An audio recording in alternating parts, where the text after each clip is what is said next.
Bom, para falar sobre o Fórum Mundial de Davos e da participação dos ministros do Brasil e do governador de São Paulo, Tarcísio de Freitas, a gente recebe agora o Simão Silber, que é economista e professor da USP. Muito bem-vindo. Um bom dia para o senhor. Bom dia, Cláudia. Bom dia a todos os seus telespectadores. É um privilégio voltar a falar com você. É um prazer recebê-lo por aqui também.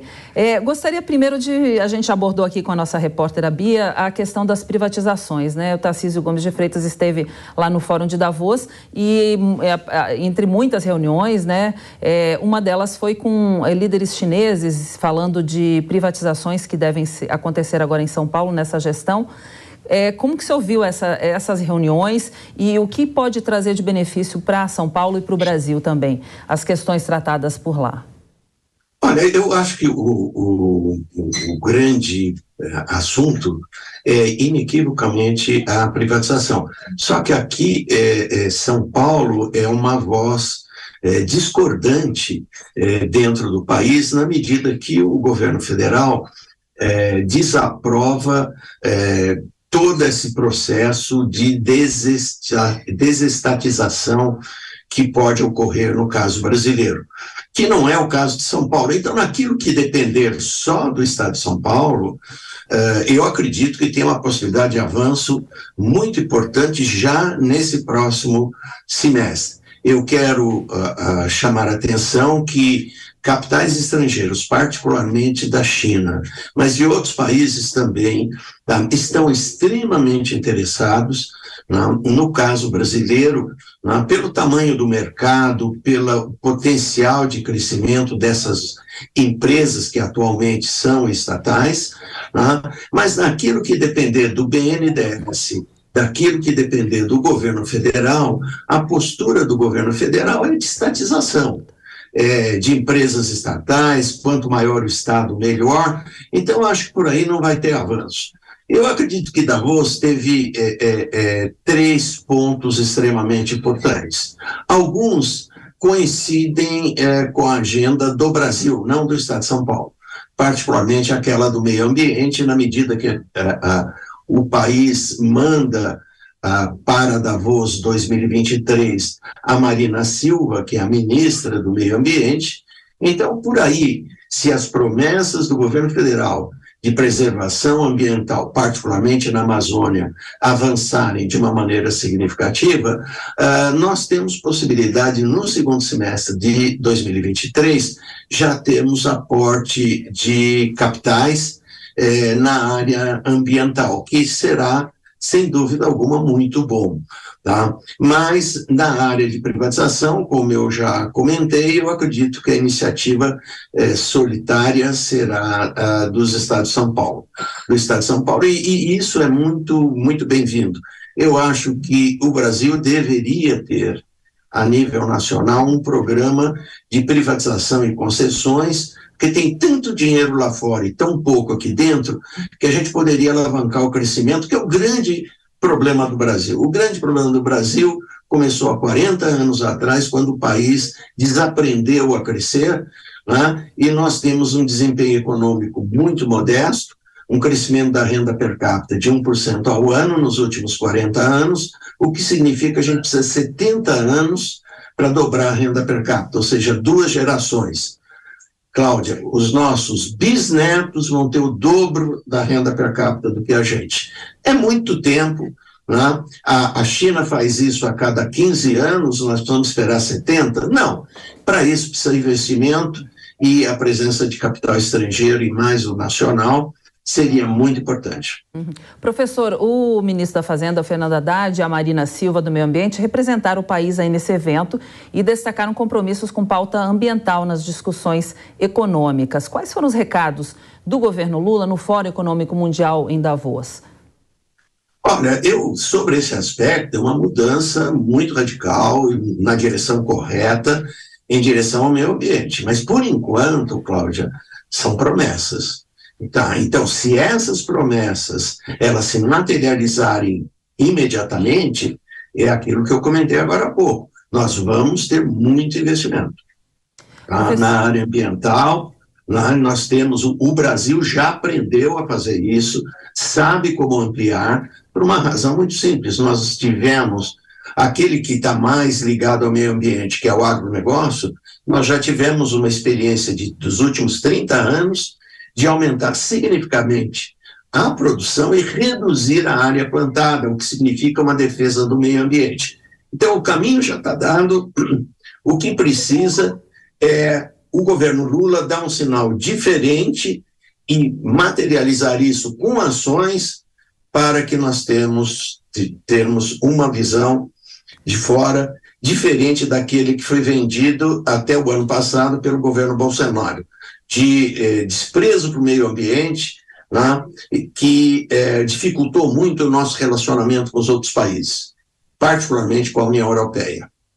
Professor, a gente já volta com a entrevista. A gente tem agora seguindo com esse mesmo assunto também, falar sobre a ministra do Meio Ambiente, Marina Silva, que se encontrou com a ativista ambiental Greta Thunberg no Fórum Econômico Mundial de Davos.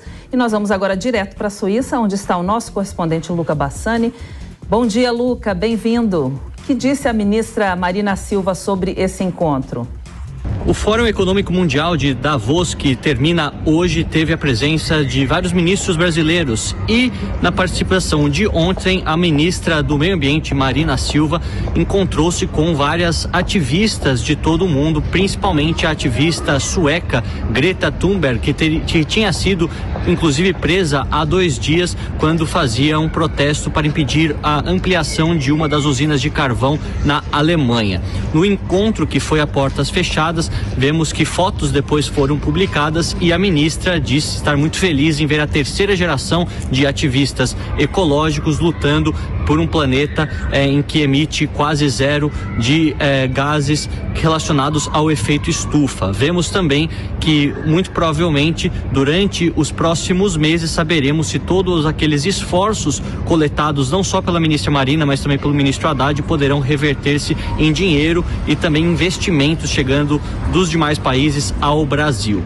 Greta Thunberg, em sua publicação também nas redes sociais, entrevistas dadas a diversos órgãos de imprensa, disse que o evento de Davos teve a presença de vários lobistas do campo do óleo e também do gás e, portanto, ela acha difícil que essas mudanças estruturais tão necessárias para o planeta aconteçam se não houver uma mudança acontecendo com a participação de todos, inclusive aqueles mais afetados pelas mudanças climáticas. Falando agora sobre a conclusão de todas as conversas que tivemos aqui na Suíça no Fórum Internacional de Davos, a presença também de vários economistas trazendo uma perspectiva daquilo que acontecerá no mundo em 2023. Muitos acreditam que a reabertura da China seja algo positivo, já que o país, no ano de 2022, por conta da política de Covid-0, cresceu abaixo do que a média mundial, mas agora tudo indica que o patamar de crescimento chinês será acima dos 4%. Também vemos que a presidente do Banco Central Europeu, Christine Lagarde, falou bastante sobre as questões inflacionárias na Europa. Nós sabemos que desde que o euro foi introduzido no começo dos anos 2000, o ano de 2022 foi aquele marcado por uma inflação de quase de 2 dígitos dentro da zona do euro e é algo que elevou o custo de vida em todo o continente. A presidente do Banco Central disse que o primeiro intuito do Banco Central em 2023 é diminuir essa inflação de volta a níveis aceitáveis, mais ou menos na faixa dos 2-3%, e também recuperar a confiança nos investidores que ficaram bastante duvidosos por conta da guerra na Ucrânia poder se espalhar pelo continente e também a crise dos refugiados se transformar em um entrave para novos investimentos em todo o continente. Como sempre, continuaremos acompanhando as repercussões econômicas e políticas desse fórum que termina hoje aqui na Suíça. Luca Bassani, de Genebra, na Suíça, para a Jovem Pan News. Professor Simão, a gente volta a conversar sobre o fórum. A Marina é uma espécie de superstar lá no fórum, né? Uma referência. As pessoas querem saber o que ela pensa, ouvir o que ela fala, mas ela sabe que vai ter que construir uma agenda junto com o agronegócio e que é importante que o agro entenda que só tem a ganhar se a mudança climática for desacelerada. Como ela vai conseguir passar essa mensagem aqui no Brasil? Olha, eu havia afirmado anteriormente ao aparecimento da reportagem do Luca, que o agronegócio, o de mercado, aquele que exporta, ele já respeita muito o meio ambiente por uma razão muito simples, senão ele não consegue exportar. Tá certo? Particularmente se você olhar para a Europa, né, sem um relacionamento amistoso com o meio ambiente, você não consegue exportar. Tá? Atividades ilegais, sim, foram aquelas que destruíram parte da Amazônia, do Pantanal, né, e é essa que tem que ser combatida, e foi muito bom o Brasil ter colocado um ícone do meio ambiente, como a Marina Silva, durante a vida toda, e particularmente agora, com essa jovem sueca, que representa já uma terceira geração ligada no meio ambiente, ativamente na defesa do meio ambiente, que mostra que o Brasil está identificado, sim, de uma forma diferente do governo anterior, com a defesa do meio ambiente em todos os aspectos, e eu não vejo conflito nenhum com o agronegócio empresarial, de grande porte, que exporta para o mundo todo. Nós somos os maiores exportadores do mundo, isso não foi gratuito, desde o término da Segunda Guerra Mundial, desde os anos 50 que isso está sendo montado, com empresários extremamente conscientes e que não pensam no mercado interno, eles só pensam no mercado externo. Tá? Então, eu acho totalmente coerente, nesse aspecto, o governo brasileiro em adotar uma postura muito mais adequada com relação ao mundo. Nós éramos, até pouco tempo atrás, até 2 meses ou 3 meses atrás, uma espécie de párias do mercado mundial, na medida que adotávamos uma visão anti-ciência, anti-meio ambiente, anti-tudo, né? Tentando se identificar com a versão Trump do mundo. Isso está ultrapassado, felizmente, para nós e para o mundo. Professor, o Brasil tem a missão aí de reconstruir estabilidade institucional, equilibrar as contas dentro de casa e crescer. Tudo isso sem descuidar do meio ambiente. É uma conta que fecha? Como é possível fazer tudo isso? Olha, só tem uma forma de fechar essa conta, com crescimento, porque com crescimento a receita do governo aumenta sem você aumentar a tributação, tá certo? A única solução, e a gente tem escrito muito isso, o pessoal da USP, né, de que a solução do problema fiscal no Brasil não é aumentar imposto nem cortar gastos. É óbvio que não deve se aumentar gastos. Tá? É óbvio que não deve se aumentar a carga tributária. Então, como é que pode aumentar a arrecadação? Se o PIB crescer, o governo arrecada mais. Tão simples quanto isso. Professor, a gente tem visto aí temperaturas mais altas em pleno inverno na Europa, teve 13 graus na Suíça mesmo, em pleno inverno, né? Enchentes no Brasil. Isso tudo afeta a agricultura, né? Como que o agronegócio está vendo essa mudança climática? É uma preocupação do setor hoje? Com certeza, é o setor mais vulnerável, embora não seja o único, né? E, obviamente, o que está acontecendo nesse planeta não depende só da gente, mas do mundo todo. Os grandes emissores de gases do efeito estufa não somos nós. São os Estados Unidos e a China, as duas economias mais importantes do mundo. Mas, de qualquer forma, né, dado que o tamanho da população do planeta já chegou, o dia que o homem foi para a cidade, né, o dia que apareceram medicamentos, vacinação, né, a população do mundo, ela disparou.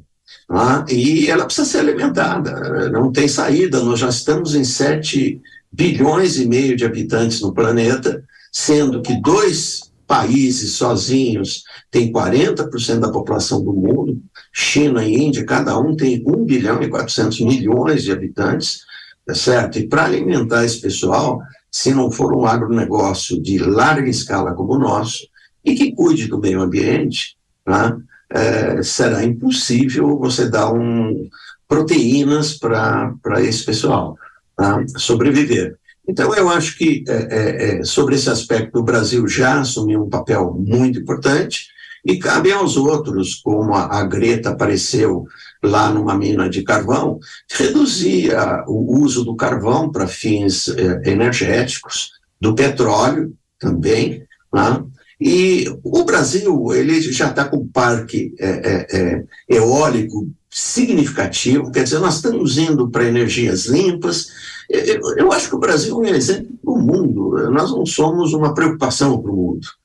Que bom, né, professor? Professor, agradeço a sua gentileza de nos conceder essa entrevista nesta manhã de sexta-feira. A gente conversou com o economista, professor da USP, Simão Silber. Muito obrigada, seja sempre bem-vindo. Um bom dia para o senhor, bom fim de semana. Eu que agradeço e fico à disposição de vocês quando for possível participar. Um grande abraço para todos vocês. Um abraço para o senhor também.